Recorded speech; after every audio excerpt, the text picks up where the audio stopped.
found out that Eliza had Down syndrome in June of 2018. My daughter had the test done, and at that visit they let her know that she was going to have Down syndrome. My daughter was scared. We didn't know anything about Down syndrome. She called me, and my first thoughts were, everything's going to be fine. Everything's going to be okay. We will figure this out as a family and do our research, and that's what we did. So my family found out that she had Down syndrome in the hospital. So when she was born, we had done what was called a level 2 sonogram, and just to make sure, because a test had come back that flagged possibly something. But the level 2 sonogram showed that everything looked typical, and so we found out at the hospital.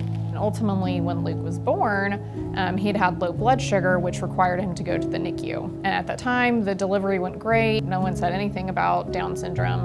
And then once Luke made his visit up to the NICU, I was in my recovery room with my husband, and the NICU doctor came down and asked us if anyone had ever talked to us about Down syndrome. And I told him he was in the wrong room. 8 days later, we got the FISH results back, and it did confirm that Luke has Down syndrome.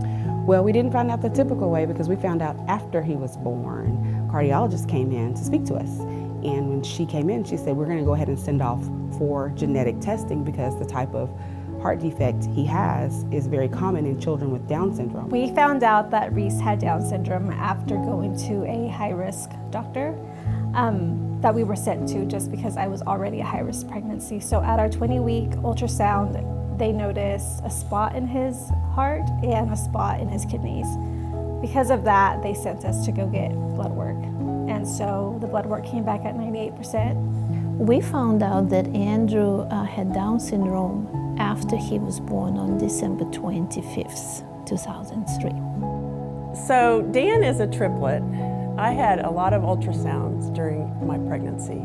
About 19 weeks in, they determined that Dan was probably going to have Down syndrome. Yeah, I found out before the babies were born. So we found out Emily had Down syndrome the day after she was born.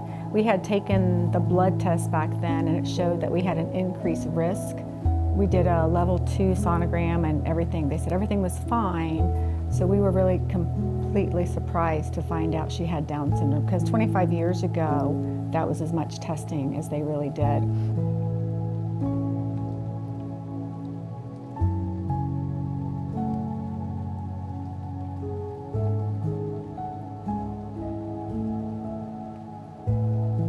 Ever since she was diagnosed, the doctors told us that she was going to have limitations. Reese's diagnosis was handled just in a very matter-of-fact kind of way, just straight information.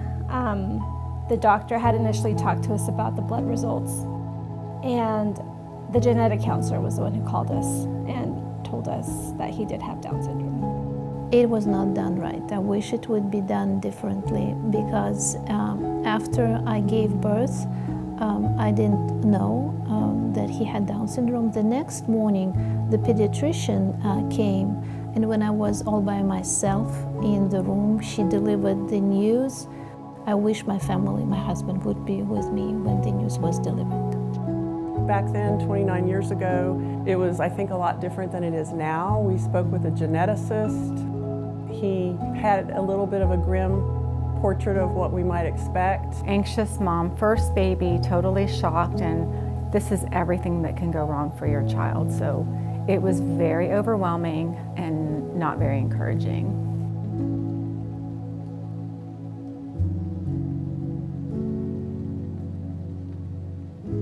Most of the challenges that we have faced have to do with his medical history. Initially, he did have a stay in the NICU for about 71 days. He had heart surgery during that time. He also had a G-tube placed during that time. And also trying to figure out what kind of a team we needed in order to help guide us through the feeding struggles, as well as all the developmental milestones. So the thing that I did not know anything about prior to Luke being born is individuals with Down syndrome frequently have what's called hypotonia, or low muscle tone. And that was something I had never heard of before. And Luke had significant challenges with bottle feeding. And so that was just very stressful for a whole number of reasons. Luke has to work so much harder to reach the same milestones that he will at some point. So obviously health challenges, like I said, he was a heart baby, so he did have to have heart surgery at 5 months old.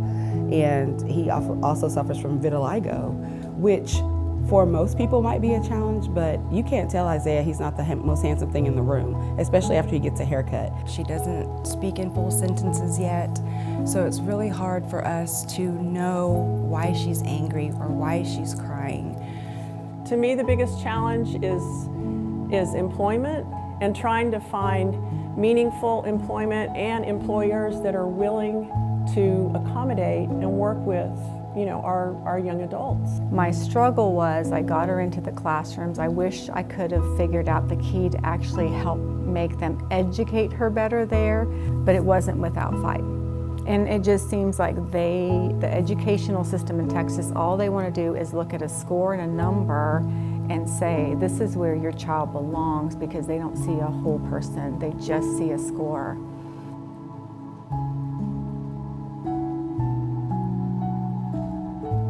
He's a complete ham. He makes us laugh every single day. He is absolutely everybody's favorite person in the family, and nobody makes any bones about it. It's okay. He is the favorite. He's the favorite grandson. He's the favorite son. He's the favorite brother.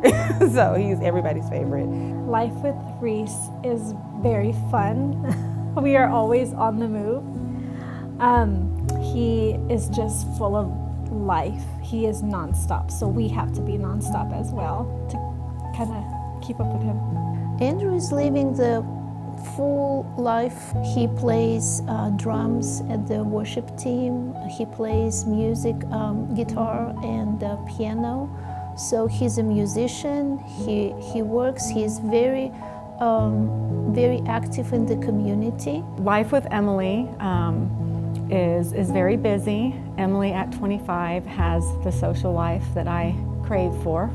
She has a group of friends called the Pink Ladies. We go to plays, movies, they play bocce. She has a group of friends just like any other person her age. So about 1.5 years ago, he moved out and he's in his own apartment. He's doing very well. He is able to walk to his job and walk back to his apartment. He's able to walk to the grocery store. He's doing really well, and he is extremely happy to be out of our home. Life with Eliza is indescribable. It's a blessing. There's things that you can't change, but they will change you. And it's a feeling inside that you never knew you had.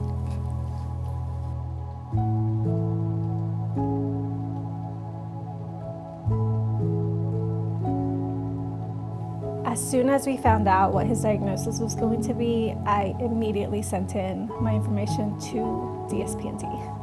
That was the first thing that I did. I think the biggest thing is creating a resource for connectivity, for education. You know, we've been able to make so many friends through DSPNT who have children in similar ages as Luke, and then also older. I've loved the self-advocate days where she gets to learn about different skills that are going to impact her life. It helped us to navigate, research, and get resources for all sorts of stuff on your website, through classes.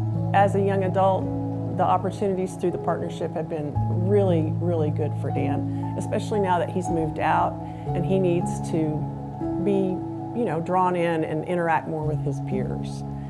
This is the first time you have a child with Down syndrome. You don't know what to do. But the ones who went before us helped us, and what this DSPNT did connected us with each other.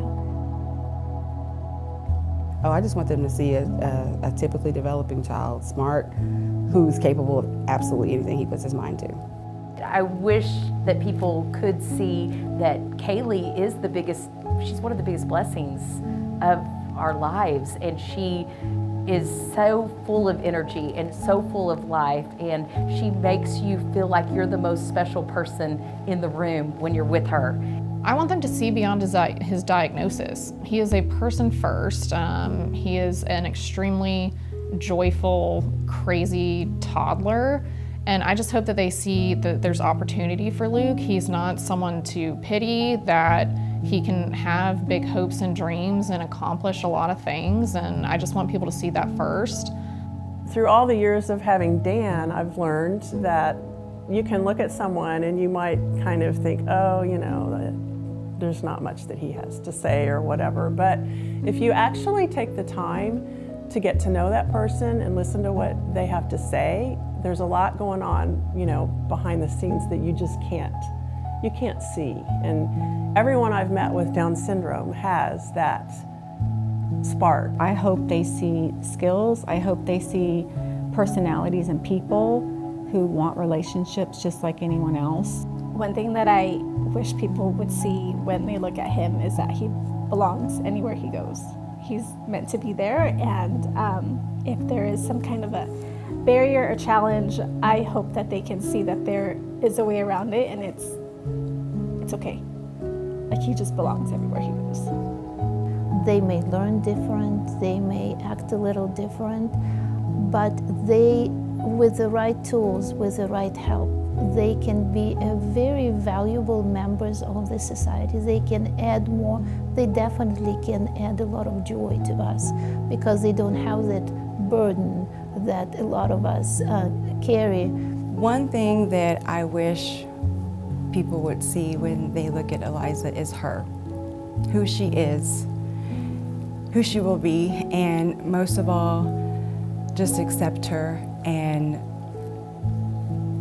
not define her as her diagnosis.